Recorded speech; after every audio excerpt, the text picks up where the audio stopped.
Hey guys, here to do another episode of Cobra's Corner, and today I will be looking at the Shinkiro from Code Geass, and of course the figures from the Robot Damashi line. So I suppose we'll just jump right in with this figure, so let's go to the detail now.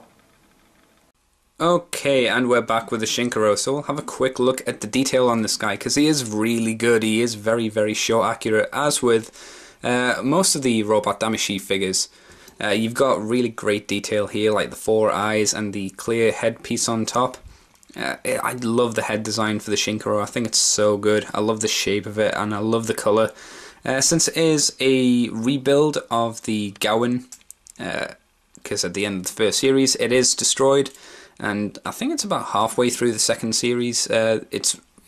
We get this, which is a rebuilt version of it, which has a lot of nice little extras, and it's the size of a normal Nightmare frame compared to the Gawain, which is much taller. So I do like the fact that you get the gold and the black and the brown cockpit here. I think that's really great detail. As you saw, the head has some really awesome detail, and I just like the paint highlights everywhere, like the golds. I think it really brings out the quality of the figure. There's not a huge amount of actual detail on this figure, but it just looks great. So articulation wise, the head is of course ball jointed, so can wobble and turn and whatnot as much as you need it to. The arms they are kind of on a ball joint, but it doesn't do a lot. But the shoulder does move up and down as well, but you then do get a big gap here, which is a bit of a bad thing. We have the top of the part here, just under the shoulder, can rotate. The bicep can rotate and bend, and the hands, of course, on a ball joint, which is good. That's same for this arm, of course. We do have a waist joint, but it's not very good. I mean, it makes sense why it doesn't do a lot, because this figure does transform. So you know, they couldn't have really done a whole hell of a lot with it, unfortunately. The legs are on a ball joint at the hip here, and the knees do also bend, almost double jointed, but not really at the same time. Problem with the legs though is because of the way they're made, again made for the transformation, they are quite loose, as you can see, which is unfortunate. And another, I suppose a good thing is, the way you can balance it out is you do have these four toes, which are individually articulated, so you can fiddle around with them. And I do, again, like this. I like this design, because it is unique among the Nightmare frames. And of course, it has a land spinner, if I remembered what it was called correctly. And, you know, it's nicely tucked away inside there, like most of the Japanese Nightmare frames, unlike the Britannia ones, which have them on the side of the ankle there. I prefer how the Japanese ones have them nicely stored away, and this is a really good example of how to do it correctly, unlike some of the other ones which haven't came out too well in the past. We'll talk about the couple of extra little bits for the robot mode before we get onto the transformation. The cockpit here opens up. I just need to remember how you do it. There we go. Just pop the top up there, and it has the little seat. No Lelouch or Zero figure, unfortunately, but you know, what can you do? And it's not quite as complicated as the Gawain's one, where you had to lift up that back part and then slide it back. It's more normal, which is good. I think it makes it better. It makes it easier to play with if you want to. Not that you'll probably have that open a lot. And the only other two things are on the forearms here. Problem is, they are really something else to get out. They will be in there. So I'm going to cut the video here, and we bring it back eventually. And all we've really done is lifted up these two bits, and they do have a little red dot on them there and there. And these are almost Hydron pistols, I'd like to call them, because they are refined from, again, the Gawain, and they don't shoot a continuous burst, but they do shoot one pulse, which can still destroy a Nightmare frame, which is kind of cool. I like how they incorporated it, but The video doesn't show it off too well, and you know, they are difficult to get in and out, and if you heard the click there, you know, you have to make sure you haven't cut your nails, otherwise there's no way you're getting that out.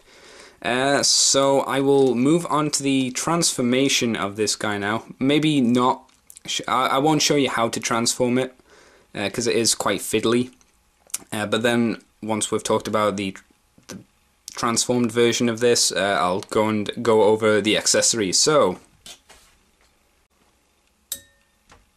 and essentially that's it. Like I say, not much you can say about it. It's more of a mobile armor than anything else. For a bit of Gundam terminology, I mean, the legs are just folded back, the arms are just folded back. I mean, this isn't really used a whole lot in the series. It's just used once or twice for Lelouch to go underwater and get in and out of places undetected.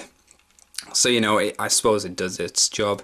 I'm not going to bother, but you can add a small clip onto the side here, which again I'll show you later, and add one of the other accessories to it, which again I'll show you later, for a bit of show accuracy. And I think I might put a video clip down here of what I'm talking about. So I don't really want to spend much time on it, because I'll be honest, I don't like this mode. I think it's a bit pap. So we fly it off screen, and we bring him back. So yeah, it's not a great mode, but you know, it is great. I do appreciate that they put it in, because they didn't have to do it. They could have just left it out. So you know, it has its merits and it also has its faults, but the main fault is because of the having to flip the legs backwards. It makes him really fiddly to stand, as you've seen me fiddling away with it there. So oh, there's one thing I didn't mention. You can open his chest up, if I remember how to do this correctly. Yep, that and that. Like that. Pretty much. This bit should go down further, I'm not sure why it's not. But you've got his chest opening up, and we'll bring in one of the accessories when I find it. Here it is. Kind of a small diamond shaped device which you just finagle into his chest. Gingerly, of course. There we go. Just like that. And that is his, if you excuse me a moment, it is his structural phase transition cannon, or the Kakusan Kozo Shu Tenho. I think that's how you pronounce it. Apologies if it's not. And basically this is a giant prism or diamond or something, and he can either leave it in his chest and it fires a concentrated beam, or he can shoot it out and shoot a beam through it, which creates refraction, and the beams split off and kill multiple targets. Don't know why he didn't just leave that in there, in all honesty, but there you go. That's one of his other little features, which is good. I mean, again, didn't have to do it, but it is great that they did do it. So move on to the rest of his accessories. Okay, so here are his accessories. We have two closed fist hands, a left and a right. We have two open hands, a left and a left, or a right and a right, I can't remember. So for some reason I was unlucky enough to get two of these hands instead of, you know, one side, one the other side, which I was kind of irritated about, but I can't do anything about it. It's not like I can phone up Bandai in Japan and say, you know, konnichiwa, I've got a problem with your figure, you gave me two hands, because they'd probably just laugh and say, well, you know, we can't understand you, English boy, and I'd be a little bit upset. But what can you do? It's the first time I've had a problem with it. And we also have this, a closed flare exterminator, and I want flares a weapon, and this is a thing to stop it. I won't go into too much detail. This is it in its closed mode, and the little bit I was talking to you about before is this, and you simply put like through there or something, and then you'd attach it to the mobile armor mode of the Shinkiro, and that it flew around in the series with it in one episode. So it's good that they included that bit, but I don't use it because I don't like the mobile armor mode. And then we have the open flare exterminator, which is a lot bigger and more impressive. I do like this, and it does split apart, so you can get it in the hand easier. I think it was packaged like this, so you wouldn't have to worry about it snapping. But it is really good. It's got lots of nice detail on it. It looks really good. I've said that twice or 3 times now, but yeah, I like it. Nice accessory. Not in a lot of the episodes, but was in one of the key episodes, and this was needed for the series. So yeah, good that they had it. And there's one other accessory, which is the big accessory for the Shinkiro. That's right, his big accessory is his absolute defense, or the Zettai Sugo Ryuki. I think that's, again, how you pronounce it. Apologies if it's not. I am just trying to read it off the back of a card, so please forgive me. I think this is necessary because it also helps him stand, because he is back heavy because of the back, and the knees aren't very good, so having this at the front helps kind of even him out, apart from his legs, which continually want to slide. And it's a shield, it's the absolute defense. Reflects any kind of bullets or anything from the series, which I'm sure I'll have a clip of.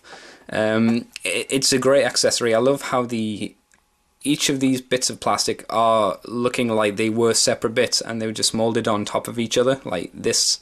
It's got a nice kind of feel to it, and you can even see like the separate shields going over the top of each other, and it's got a really nice texture to it, and I don't know, it looks really good. I also enjoy the little pink bits coming out of his sides and abdomen, because if you want, you can just like have one there and say it's a laser blast or something, which I've done once or twice. But usually I will just display the Shinkiro like this with the shield just to help him stand. Then I'd give him his staff.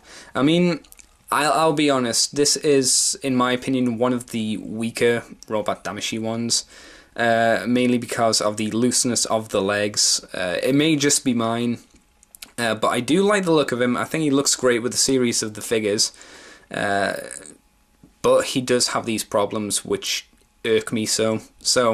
Unfortunately, I wouldn't really recommend picking it up unless you're a big fan of the series, just because of these faults that can be quite irritating. The box is still nice. Unfortunately, mine was banged up. Maybe the figure would look better if you gave him a stand, because then you wouldn't have to worry about his legs, because you could just position them in cool poses and have him like fly and stuff, which would be cool and looks quite nice. So yeah, unfortunately, not a huge recommendation for the Shinkiro. Good toy, but too many problems to counter, really, unfortunately. So this is Cobra Commander TFW saying thanks for watching, guys, and I will see you next time. Bye bye.